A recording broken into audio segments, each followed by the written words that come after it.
The Anbernic RG556 is set to be the talk of the town once it actually hits the market. By the way, it's already available for pre-order at $174.99 USD, and as I always suggest, you guys should stay at least 5 feet from pre-orders, no matter how much shilling you see on the YouTubers. Anbernic has a long history of shipping subpar products in their initial batches, and if people overload their inventory system with pre-orders, we'll end up with another Retroid Pocket 4 Pro fiasco on our hands. It's only been a week, guys. Don't forget the broken R2 triggers, faulty ghosting screens, etc. That's why you shouldn't FOMO into it. With that out of the way, let's begin to dissect the new video they released.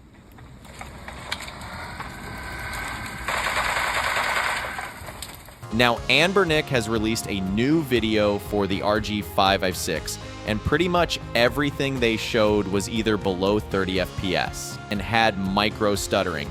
I can tell you right away, this device is not cut out for PS2 heavy-duty games. And in fact, even mediocre games will struggle to maintain a steady 30 FPS. I really commend Anbernic for showcasing these game titles in their product videos without curating the gameplay to only show the best angles, a practice all too common among YouTube shills. Retroid could take a page out of Anbernic's book by releasing long-form videos that display hard-to-run titles without any tweaks, allowing any stuttering to be visible so consumers can make informed decisions. It's evident that this device is not suited for PS2 and GameCube games. For some reason, the micro-stuttering in the recent Anbernic RG556 video was much more prominent compared to their last one. Plus, if you're planning to play any heavy-duty Android games like PUBG, Genshin Impact, or Call of Duty, you'll have to resort to medium settings to maintain 30 FPS, as anything beyond that starts to stutter significantly. Another extremely popular game in the Asian market, Honkai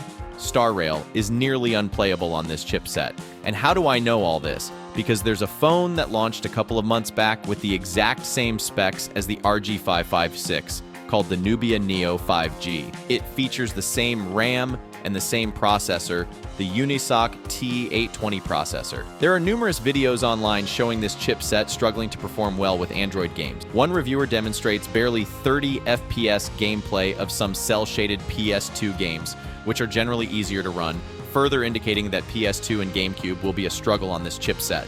The Nubia Neo 5G wasn't a popular phone and never made it to the international market, being sold only in a few Asian countries. Moreover, this chip isn't known for handling heavy-duty graphics loads.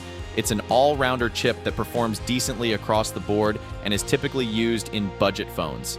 That's how Anbernic managed to keep the price down.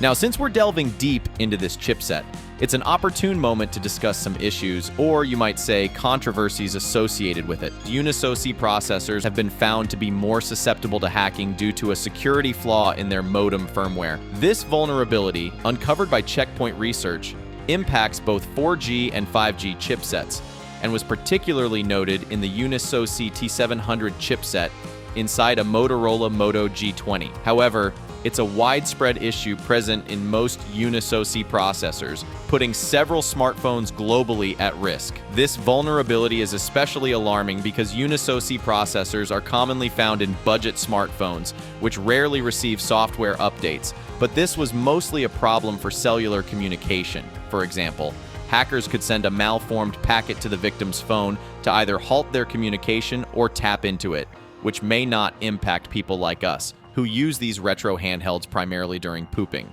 The one and only selling point of this handheld is the OLED screen, and we don't yet know what kind of OLED it will be. Given these companies' tendency to use 8-year-old screens in their devices, I don't expect it to be top-notch. However, I also know that screens are much cheaper to produce in the Chinese market, like dirt cheap. So if Anbernic decides to use a good quality OLED screen on this, I wouldn't be surprised. But this remains a very hazy position and not a compelling enough proposition for me to pre-book the console.